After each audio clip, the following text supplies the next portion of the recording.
Boa tarde a todos. Tudo bem? Sou Guilherme Rodrigues, sou diretor técnico da Erken Prats, mestre em ciência política. É um prazer enorme estar aqui conversando com vocês, discutindo esse tema tão relevante, tão importante, que são boas práticas de segurança de barragens, trazendo aí uma perspectiva um pouco diferente, né, com ênfase um pouco maior em comunicação, em relacionamento social, mas sem deixar de dialogar também com toda a discussão mais convencional. Peço uma enorme desculpa aí para vocês, a Exposivan teve problemas para colocar nós três, nós somos um trio aqui que vai falar com vocês, teve dificuldade de viabilizar que nós três consigamos estar aí online ao mesmo tempo na mesma plataforma, né? Mas, enfim, vamos agilizar aqui e eu passo aí a palavra para Clarice e Wagner para eles se apresentarem. Boa tarde, pessoal. Agradeço quem pôde esperar a gente começar, tivemos problemas técnicos. Espero que a gente tenha uma boa apresentação. Sou cientista social na Erken Prats, tenho experiência em gestão de riscos sociais no âmbito de barragens. Espero que a gente consiga trazer para vocês uma boa ideia aí dessa parte social, dos riscos sociais das barragens. Agora passo para o Wagner, nosso colega. Obrigado, Clarice. É um prazer estar aqui partilhando nesse momento com você, Guilherme, você, Clarice. Obrigado pelo convite. Meu nome é Wagner Araújo Nascimento, sou engenheiro de Minas de formação, engenheiro de segurança do trabalho, geotécnico e tenho aí experiência já nesse setor de barragem há algum bom tempo. Tema de extrema relevância, né, e principalmente agora com esse foco central, né, a gente vai estar tentando trazer para vocês aqui a importância desse documento que salva vidas, né? Podem ficar à vontade para iniciar. Clarice, você passa o slide. Vamos lá. Estamos apresentados, podemos ir para o próximo. Sim. Pessoal, a gente, aqui em termos de conteúdo, o que a gente vai trazer é resultado de experiências que a Erken Prats HIP tem acumulado aí nos últimos anos, principalmente com o cadastramento de populações, simulados, diálogo em comunidade em situações mais diversas, além aí de muitos debates e aprendizados com profissionais da área, em destaque aí o professor Wagner, que tem sido uma inspiração para a gente aqui, debatido com a gente em cursos que a gente tem feito com ele, né? Temos levado um pouco da nossa experiência, né, muito dessa pegada de relacionamento com comunidades e discutindo com ele tais questões. Agradeço muito ele estar aqui conosco, inclusive. O objetivo aqui da conversa, né, abordar os riscos sociais vinculados à elaboração do PAI-BM, né, o Plano de Ação Emergencial para Barragens de Mineração, além de trazer os riscos mais comuns, os riscos sociais mais comuns nessa situação. A gente vai citar algumas boas práticas, né, que é fruto dessa nossa experiência e desses nossos debates. Quando a gente fala aí de riscos sociais, estamos falando tanto de riscos sociais para a população, como também riscos sociais para o empreendimento, para o projeto, para o negócio. O foco maior, né, dado o objetivo da Exposivan, é abordar de uma maneira um pouco mais focada, né, um pouco mais assintosa, os riscos sociais vinculados aos empreendimentos, ao projeto. Podemos ir para o próximo, Clarice? A gente organizou a apresentação em duas partes, né? Vai ter uma parte inicial, a ser falada pelo Wagner, né, focada aí na elaboração e operacionalização do PAI-BM para além da engenharia. E, na sequência, a gente vai entrar nos riscos sociais do PAI-BM. Vai ter também uma terceira parte, que é de perguntas. A gente espera que dê tempo, apesar do atraso aí, a gente espera que dê tempo. As perguntas que vocês podem fazer pelo chat, já foi aí orientado a vocês. Vamos lá, então. Vou passar a palavra aí para o Wagner.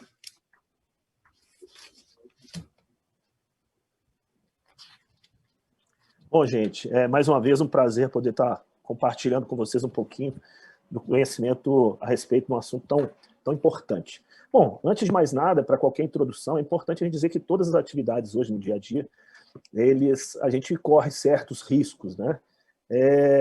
E por definição, assim, de uma forma perfunctória, de uma forma bem superficial, né, o risco ele está muito definido na questão da probabilidade de ocorrência de um dado evento e as consequências, né? Mais para frente, eu acredito até que Clarice vai tratar um pouco sobre essa definição, mas, de uma forma geral, já que a gente está trabalhando em questões de segurança de barragens, atividades minerárias, é importante a gente diferenciar né, das outras atividades. As outras atividades, existe uma norma específica que trabalha sobre a obrigatoriedade do PPRA, que é o Programa de Prevenção de Riscos Ambientais. Já na mineração, nós temos o PGR, está definido em norma, tanto na norma reguladora da mineração, quanto na NR 22 do Ministério do Trabalho e Emprego, antigo Ministério do Trabalho. É importante a gente entender que esse PGR, ele visa buscar os riscos físicos, químicos, biológicos, de todas as etapas de uma mineração. Então, eu vou olhar a mina, eu vou olhar beneficiamento, vou olhar os aspectos relacionados aos dados administrativos, setores administrativos, e a barragem não poderia ser diferente, principalmente dado os últimos acidentes. A gente tem visto aí que a legislação ela tem progredido muito, né? Agora, o que seria um PAI-BM, né? O que é um plano de ação de emergências? Bom, principalmente de barragens de mineração. Nada mais é do que um documento que tem que ter uma simplicidade no seu entendimento, né? Ele não deve ser um documento de extrema complexidade, né? Ao passo de que qualquer pessoa pegue aquele documento, ele não ter condições de avaliar quais são os riscos, o que fazer, né? Como fazer. Então, ele tem que ser um documento técnico claro, né? De forma que as pessoas possam objetivamente realizar o que ele é proposto, né? E como começa a construção de um PAI-BM? Ele começa pela construção de uma equipe multidisciplinar. Então, aqui eu chamo a atenção da importância do envolvimento de diversos atores para a construção dessa estrutura, porque o foco principal dela, nós vamos ver que a centralidade do nosso plano de ação de emergências, ele está muito vinculada à população, né? A gente sabe que os aspectos estruturais, né, a construção da delimitação das nossas áreas de zona de autossalvamento, a construção da zona secundária, né, de zona de segurança secundária, todos esses dados, pontos de encontro, rota, eles são de suma importância, né? Se eu minimizo um mapa de inundação, se eu minimizo a construção de um estudo de dam break, né, que vai gerar um produto que é o mapa de inundação, eu vou estar colocando, obviamente, numa situação de rompimento em condição extrema de uma barragem, eu estaria ali trazendo uma situação de perdas de vidas, de possível perdas de vida. Ao passo que também, ao majorar esse estudo, eu vou estar trazendo aí condições mais caras para a empresa, sem ter um objetivo final, que realmente é a operacionalização desse plano. Então, quando for realizar esses tipos de medições, quando for realizar as verificações, né, da chegada da onda, tudo isso é de suma importância, mas é importante a gente tirar um pouco o foco somente dessa construção. Ele vai ser o balizador, obviamente, preciso considerar a situação de risco mais extremo, né, da condição mais extrema, porque é ela que vai me trazer. Vejam bem, há pouco tempo as empresas consideravam, nos seus planos de ação de emergência, no estudo da break, para ruptura e liquefação, 30% da mobilização do rejeito. E nós vimos que tanto em Fundão quanto em Brumadinho foi cerca de 80% ou mais por cento do rejeito mobilizado. E isso vai impactar diretamente na construção, né? Mas agora eu vejo assim, na minha opinião, o ponto forte da execução desse plano é na atividade junto à população. Nós sabemos que essa construção hoje está muito arranhada, né? A confiabilidade da população junto ao setor minerário ficou muito arranhada. E essa inter-relação entre comunidade e os entes geradores dos recursos minerais é algo que está muito dificultoso. E a participação de todas essas pessoas é de suma importância. Então, o envolvimento de pontos-chave, né, para essa interação é cada vez mais exigido. Se a gente olhar na história da legislação, né, nós temos aqui, inclusive nesse slide, mostra a evolução legislativa, principalmente focada na questão do PAI-BM. Começou lá com a Lei 12.334 de 2010, que é uma lei muito recente. Se a gente for olhar que a legislação só tem 10 anos, né, a Política Nacional de Segurança de Barragem, parece ser muito.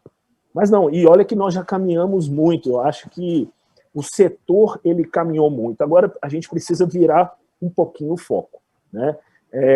O foco agora tem que ser realmente o envolvimento, essa alteração da Lei 12.334 através da Lei 14.066 de 2020 trouxe exatamente essa importância para a efetivação do PAI-BM, a necessidade do envolvimento maciço da população para a efetivação dos trabalhos pós-construção das estruturas. Obrigatoriamente, nós teremos que ter o envolvimento dessas populações, né? Agora, a parte da engenharia, sim, é de suma importância e vai trazer esse balizamento para todas essas construções. Vejam como ontem eu estava vindo, né, aqui para Brasília, e dentro do avião me veio essa lembrança. Logo na hora de decolar, tem aquele momento, né, onde o pessoal vai fazer o trabalho de emergência, explicar quais são os pontos-chave em uma situação de emergência, e estava passando o jogo do Brasileirão do meu lado, e eu estava assistindo os melhores momentos do Anderson Silva.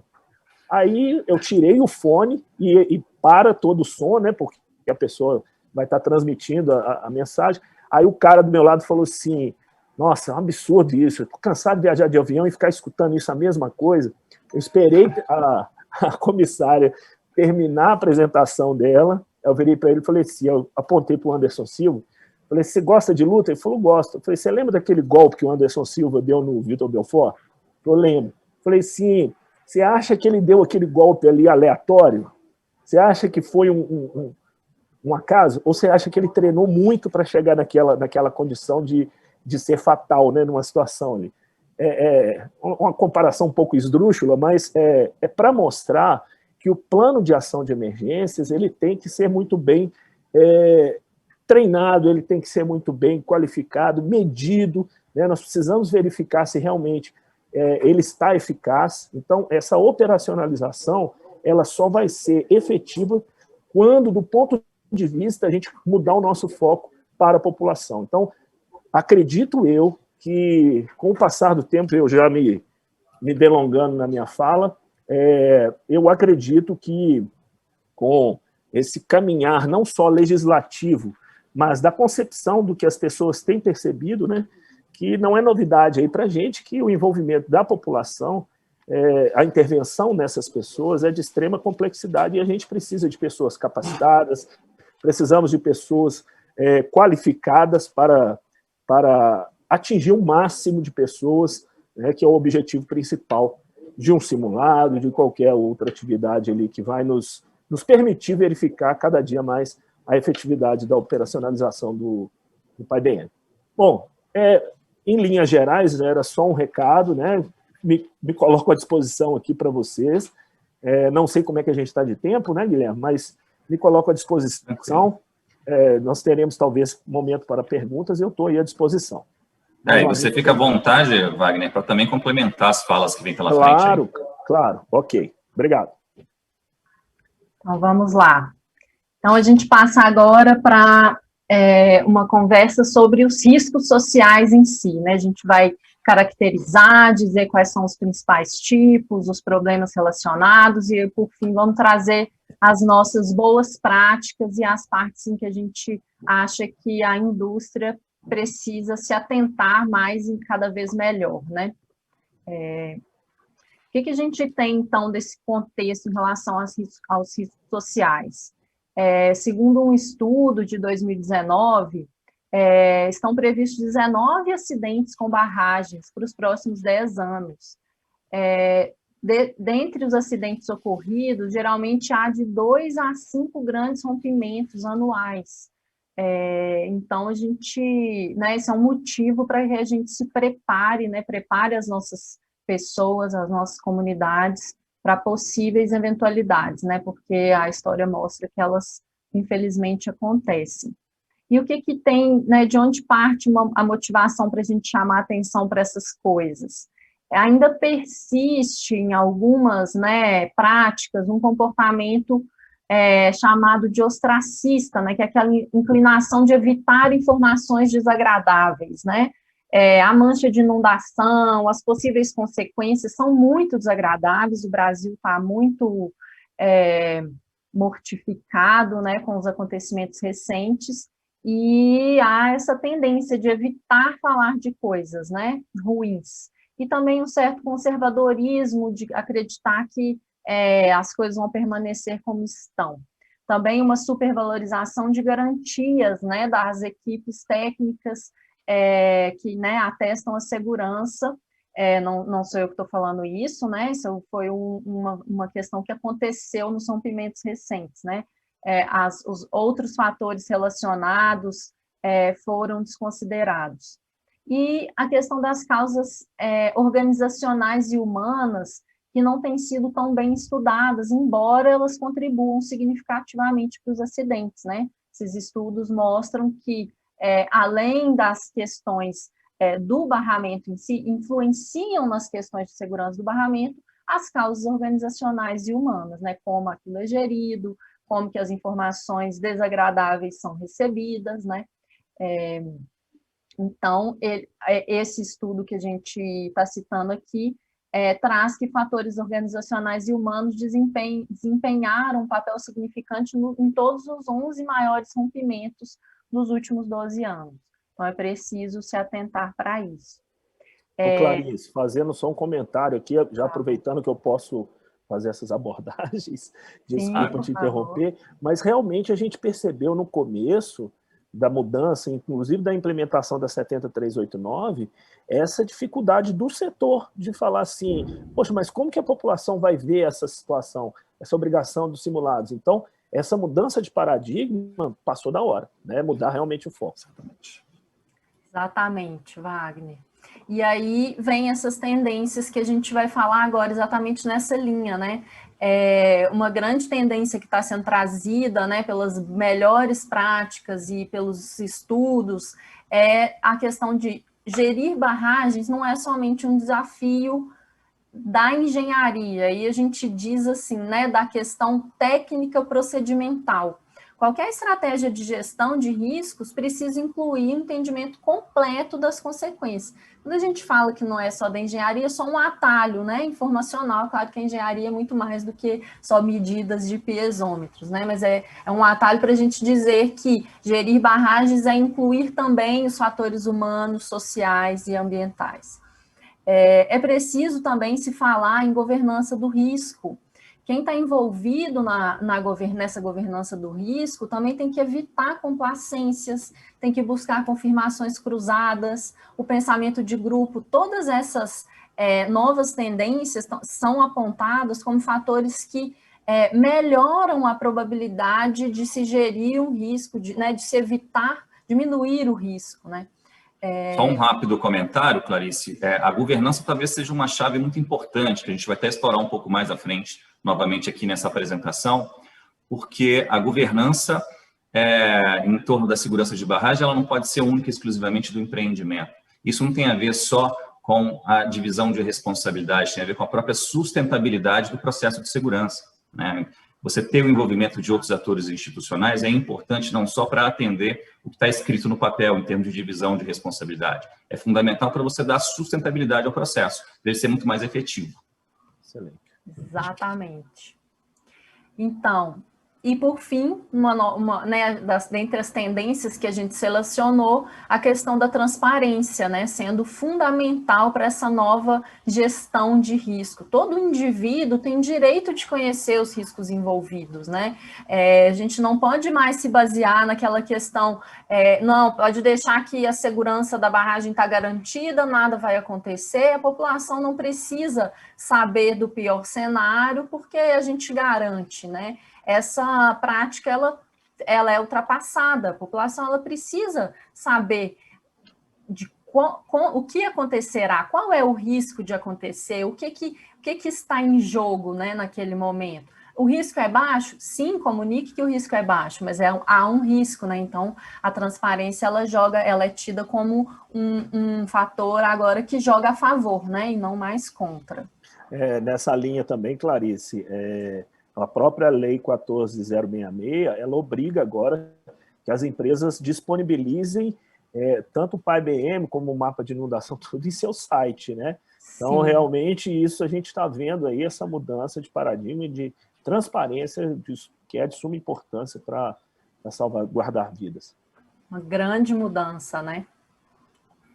Só para um alinhamento conceitual, para a gente, todo mundo ter o mesmo entendimento, né? Aqui a gente está só trazendo algumas definições. Eu adiantei lá no início, nessa diferença entre risco para a população e risco para o projeto, negócio. A gente aqui está dando um foco um pouco maior dos riscos para negócio e projeto, mas vamos abordar de uma maneira um pouco mais transversal também os riscos para a população. Os riscos para a população podem ser riscos de impacto diretos, né, que são causados pela barragem, e aí vem o próprio rompimento da barragem, ou quando demanda um reassentamento involuntário, né, como parte dos requisitos. Ou podem ser também riscos indiretos, que geralmente são cumulativos, e muitas das vezes são as maiores dores de cabeça que os empreendimentos têm, né, que levam aquelas mudanças sociais decorrentes da própria presença da barragem no território, que leva a danos difusos, quase sempre difusos, estresse, agravos de saúde, perdas econômicas, que é uma situação muito comum, que leva a contestações muito comuns para o empreendimento por parte da população. E tem os riscos para o empreendimento em si, que tem a ver com o comprometimento dos objetivos do próprio negócio, devido aí a ações de iniciativa das comunidades do entorno. Esses riscos, muitas das vezes, tendem a aumentar os próprios custos do projeto, né? Por quê? Porque a partir do momento que você tem ocorrências, por exemplo, de protestos, ou que você mantém uma relação, o empreendimento mantém uma relação conflituosa com as comunidades do entorno, né, levando aí, por exemplo, a perdas de imagem e reputação, né, isso pode significar uma desvalorização do produto no mercado, isso pode significar uma paralisação da própria produção por conta de um protesto, ou pode significar a intervenção de um ente público, não é, um poder público local, um ministério público, enfim, ele significa risco para os projetos que precisam ser muito bem lidados. Então, fazer uma gestão de riscos sociais tem a ver não só com você se atentar a direitos da própria população, mas também, e isso é muito importante, aos interesses do próprio projeto, do próprio negócio. Com você, Clarice. Perfeito. Então, aí a gente traz o que são né, o que é, então, a gestão de riscos sociais de barragens. A gente propõe aqui uma divisão conceitual em que existem os riscos na elaboração e operacionalização do PAI-BM. Se a gente vai chamar a atenção aqui, né, de acordo com o que tem sido praticado nos últimos anos, né, em que houve grandes mudanças, né, no Brasil na gestão do PAI-BM, a gente não precisa negar isso, né, mudou muito, né, Wagner, você pode atestar isso para nós.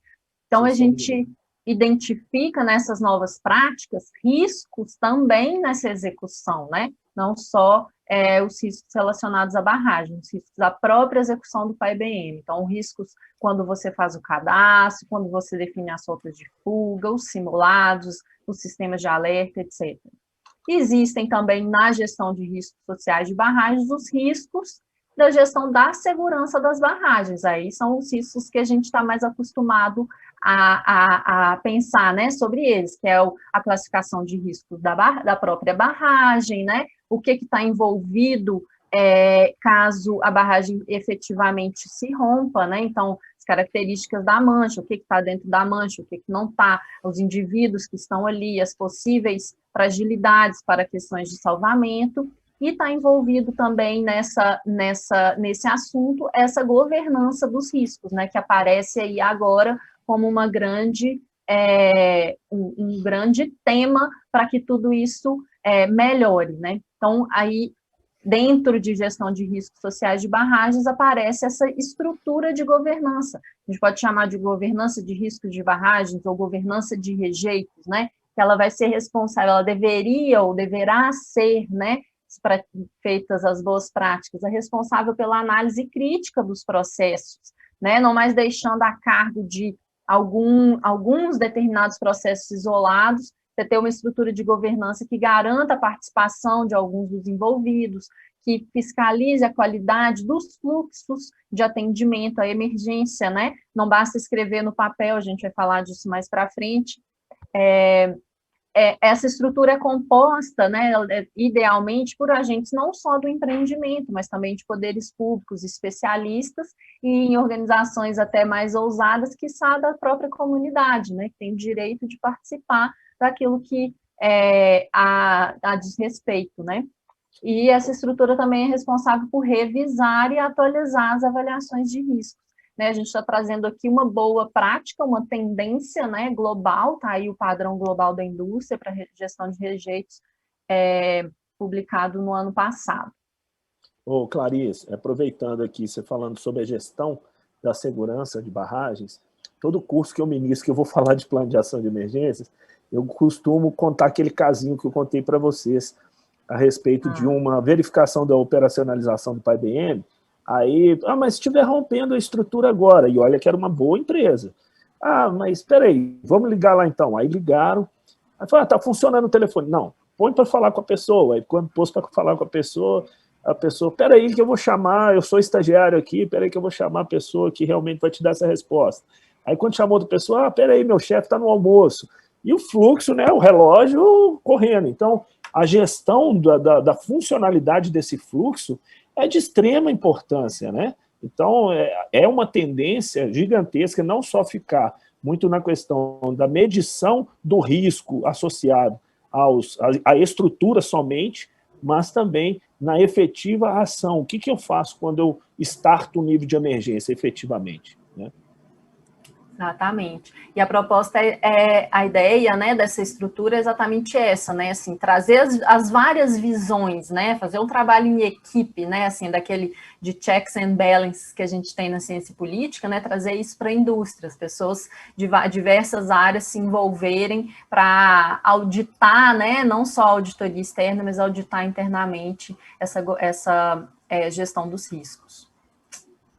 Vamos lá.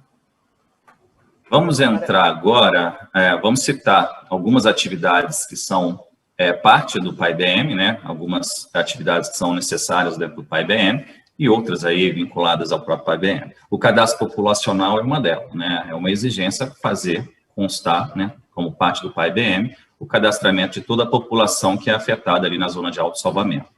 É necessário identificar aí os fatores de vulnerabilidade por indivíduo, né, naquela população toda dentro das áreas, né? Dificuldade de locomoção, pessoas, mulheres grávidas, idosos, crianças, né, pessoas com enfermidades e algum outro tipo de necessidade especial, dentre outras informações que são importantes para essa atividade.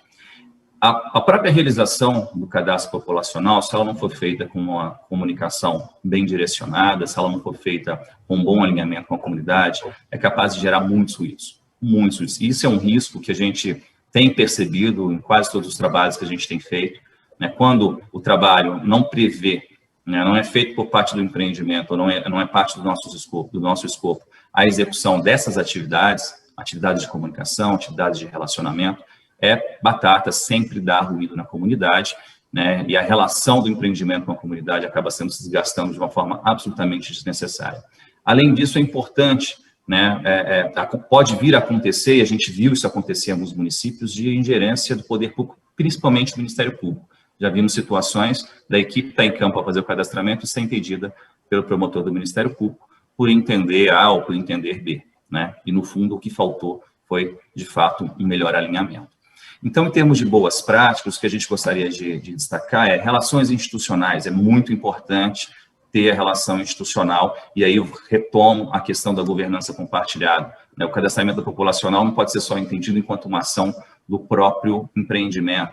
A defesa civil local, né, o poder público local precisa estar ciente, né, e ser parte desse processo. O relacionamento com a comunidade é muito importante, né? A comunidade precisa ter esse conhecimento prévio, e é importante que as lideranças locais, as pessoas de maior influência, né, tenham de anuência, né, ou seja, estejam extremamente bem informadas para que possam reproduzir essa informação. Manter sempre a atitude transparente, né, ter ações de ampla divulgação da informação, muito importante, mas não basta só divulgar a informação, tem que saber a forma de divulgar. É muito comum, né, tem muitas barragens, de modo geral, que estão em área rural.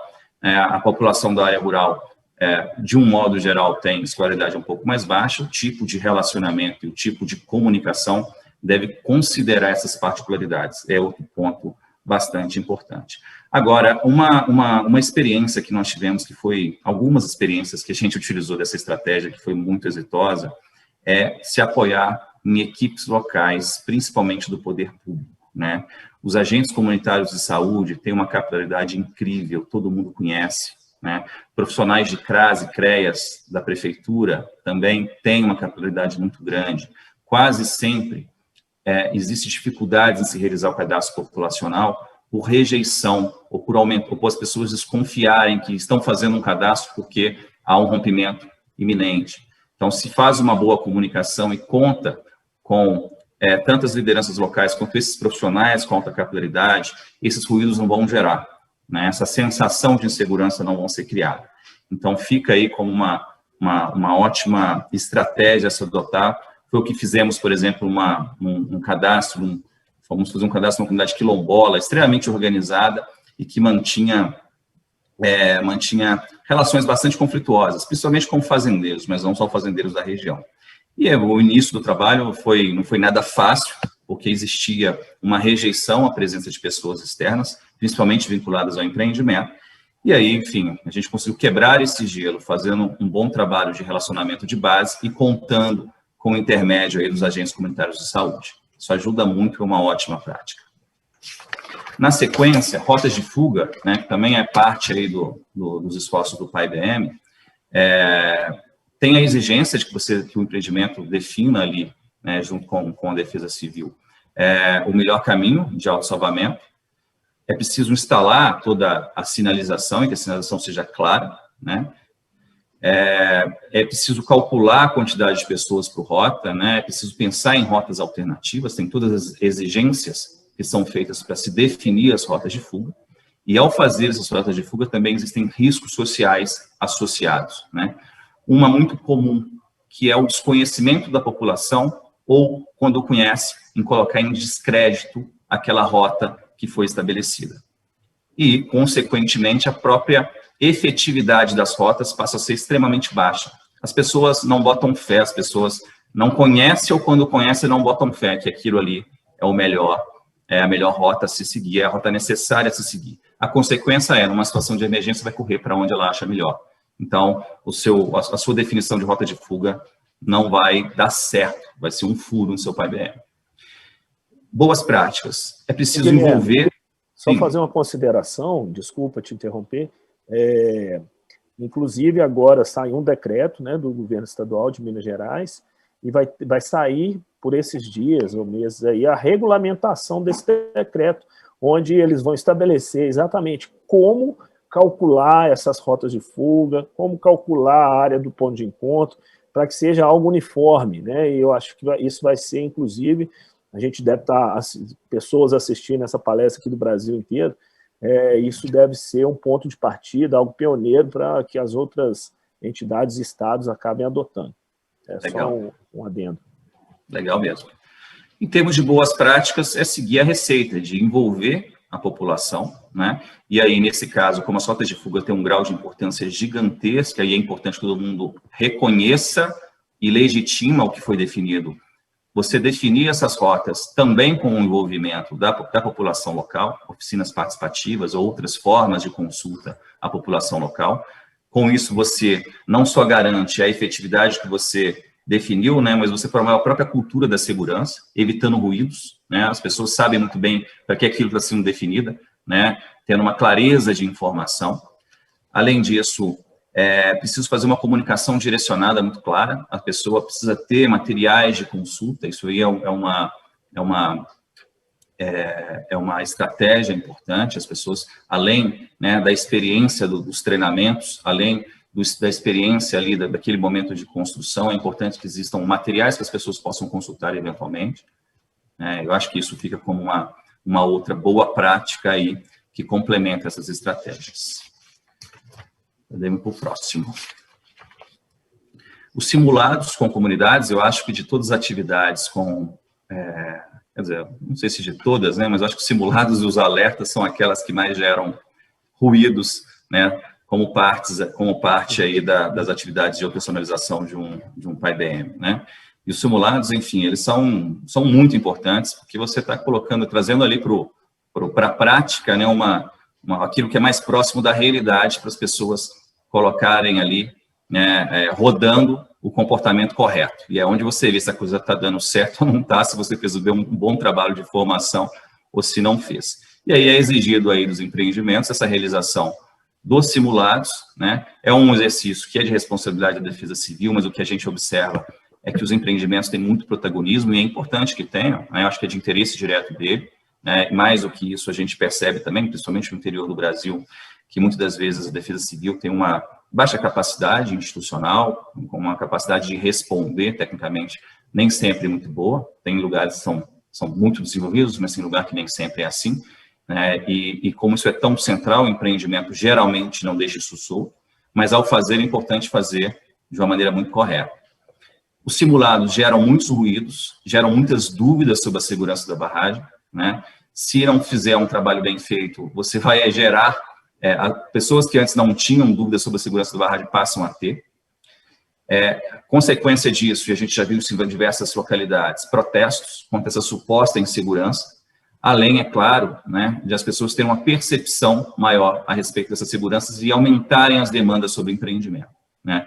É o tal de sempre estar remetendo demandas que às vezes são de interesse público, mas são remetidas ao empreendimento, né? Era para remitir ao poder público, é remetido ao empreendimento, que a gente também observa muito, e que uma boa gestão dos riscos acaba mitigando um pouco essas ocorrências. Boas práticas, né? Adequar linguagem, né? O simulado ele tem que ser feito sabendo com quem se fala, é um momento muito importante, né? Termos técnicos precisam ser traduzidos, é preciso adotar um tom que passe segurança, né? Tom de alarde não é um tom educativo, o tom do medo não é um tom ideal, é importante passar a mensagem certa, a pessoa precisa ter plena consciência do significado daquilo.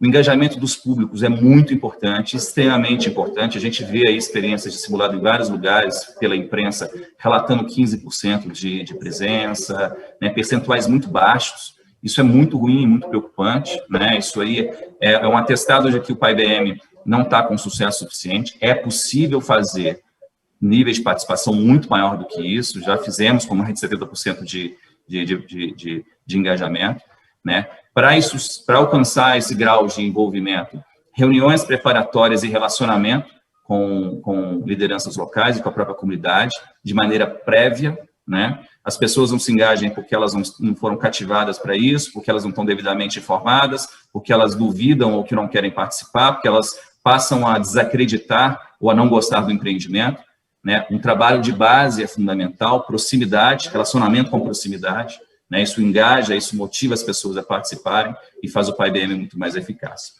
E, além disso, a própria estratégia de mobilização, que precisa de uma comunicação ampla, uma mobilização qualificada. A mobilização qualificada não é aquela que...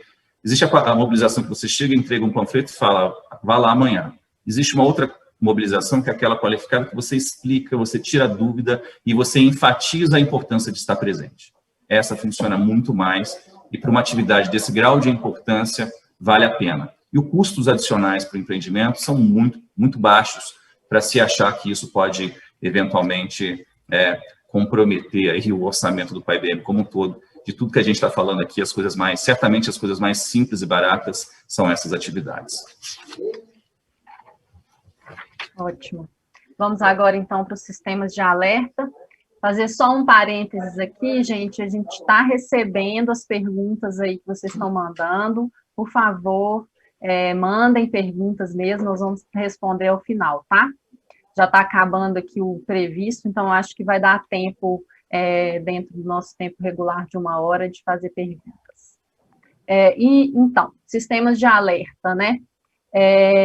Quais são as exigências, né? Assim, de uma forma geral, são múltiplas, né? Mas que a gente traz aqui para a nossa argumentação. Um teste anual do sistema de alerta. Está projetando? Podia projetar para a gente. Ah, sim.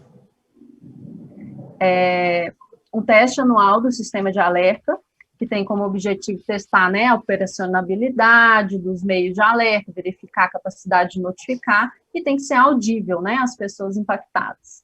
Quais são os riscos que a gente vê em relação a isso, né? Como o Guilherme mencionou, o sistema de alerta assim como os simulados, né, um momento de grande tensão, né, com a população. Ruídos e dúvidas sobre a segurança, o pânico nas comunidades na hora que toca, né, a gente ouviu já vários relatos sobre, né, testes que causam aquela aflição, né, devido aos rompimentos que aconteceram recentes, protestos contra uma suposta insegurança, né, o fato das sirenes tocarem, e elas tocam alto mesmo, acarretam esses protestos, né, acontecem casos de tocar em momentos inadequados, a gente teve aqui, né, em Minas Gerais, alguns casos desses, então, assim, as populações estão todas um pouco, né, alvoroçadas, né, e com razão. Então, esses riscos trazem impactos para a imagem e reputação da empresa, os testes mal comunicados ou em excesso, né, causam esse descrédito em relação ao acionamento real, né, isso é um fator importantíssimo de se atentar, né, a gente vê locais, países do mundo que têm essa cultura de simulados, né, as pessoas já aprendem quando é um simulado, o que elas precisam fazer, né, que elas precisam se comportar como se fosse um evento real, mas há toda uma seriedade na execução do simulado, né, não acontece de tocar sirene a qualquer hora, que é justamente o que causa esse descrédito, né, e esses desvios em relação ao comportamento ideal, né, e aí a gente tem justamente como boas práticas a cultura das simulações, né, criar junto a essa comunidade, a gente usar, né, do comportamento comparado com os outros países do mundo, para a gente tentar criar essa cultura de saber o que fazer, de apreço ao simulado, apreço ao sistema de alerta, né, beleza, tá tocando, é só uma simulação, mas vamos todo mundo aprender junto, o que é que tem que fazer, né, porque acidentes acontecem. Então, essa cultura não só vem da própria comunidade, ela não nasce sozinha, ela precisa ser uma construção coletiva da empresa, dos poderes públicos, da população, para que tudo funcione da melhor forma, né, evitar esses maus entendidos.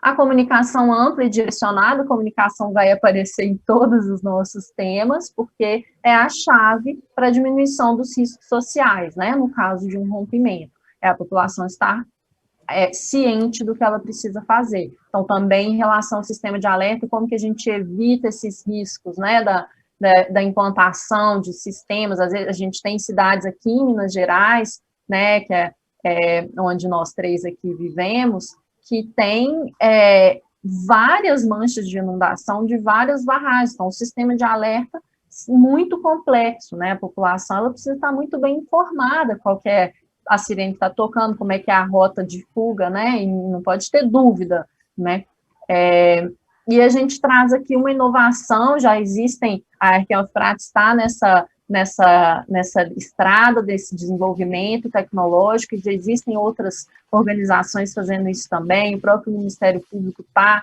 nessa empreitada de utilizar a tecnologia a nosso favor, né, como um apoio para o sistema de alerta. Então, a gente imagina um aplicativo que pode ajudar as pessoas a saber se ela está dentro da mancha ou não está, né, tocar ali um alarme, explicar principalmente, mais do que só alertar em risco de emergência, porque isso, né, é falho, ele pode ajudar no alerta, mas também trazer informações, né, que é o mais importante. Então, aí fica aí uma ideia de uma inovação.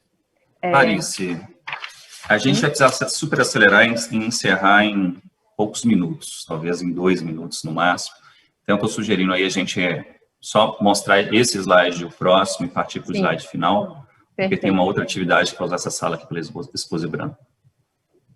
Comunicação com o território, depois a gente disponibiliza os slides, né, a gente já vem falando muito disso, mas então é uma comunicação constante, né, com o território em todos esses momentos, e o relacionamento entre o empreendimento e as instituições, né, não pode ser deixado de lado, não pode ser só ali na hora de escrever o PAI-BM e falar que eu vou acionar tal pessoa, não, ele tem que ser constante ao longo de todo o tempo. Então, vamos para a finalização.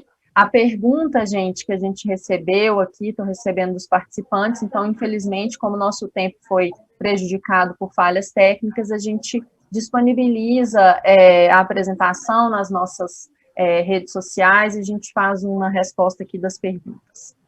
O e-mail, as pessoas que ainda não mandaram aqui pelo chat, pode mandar perguntas para o e-mail hep@hpconsultores.com.br. É uma pena a gente não poder responder a todos, mas... E tem perguntas ótimas aqui. Tem. Mas, enfim, só para finalizar, em termos de conteúdo, né, o que importa com o PAI-BM é dar essa capacidade de reação a todos os envolvidos diante de uma emergência, como bem chamou a atenção aí pelo Wagner no início. Isso pode ser feito de diferentes formas, né? E para ser efetivo, para não produzir um plano de prateleira, entre aspas, né, é importante fazer uma gestão dos riscos sociais e contar com forte envolvimento, né, das partes interessadas, principalmente da população. Como questões transversais, como estrutura fundamental para viabilizar isso, é preciso manter diálogo permanente, próximo com as comunidades, superar essa ideia de que dar informação é problema, não dar é que é problema, né? É mais caro não dar, para o empreendimento é mais caro e mais arriscado não dar informação do que dar, né? Manter relacionamento é uma forma muito aguda, muito efetiva de melhorar os resultados do empreendimento. Ser transparente, compartilhar a responsabilidade, a ideia da gestão compartilhada da responsabilidade é muito importante, e apostar sempre em uma comunicação que seja didática e direcionada. Em linhas gerais, para fins de finalização, minha mensagem é essa, Wagner e Clarice, se vocês quiserem complementar, por favor. Eu queria rapidamente só, nessa fala da comunicação, que quando a gente fala, quando eu falei que a Lei 12.334 ela tem 10 anos, a comunicação através de sistemas de alerta tem só 3 anos. Então, realmente, a gente precisa mudar, né? A 70389 tem 2017. Então, nós precisamos mudar essa concepção e essa mudança de paradigma é aquele negócio, né? Que a gente fala agrotech, agropop, agrotudo, a mineração também, a gente tem que fazer a nossa comunicação, vender o nosso peixe, que a gente precisa conviver com essas estruturas, mas de uma forma harmoniosa que todos possam sair vencendo. Obrigado pelo convite. Obrigado a você, Wagner, por participação. A gente que agradece.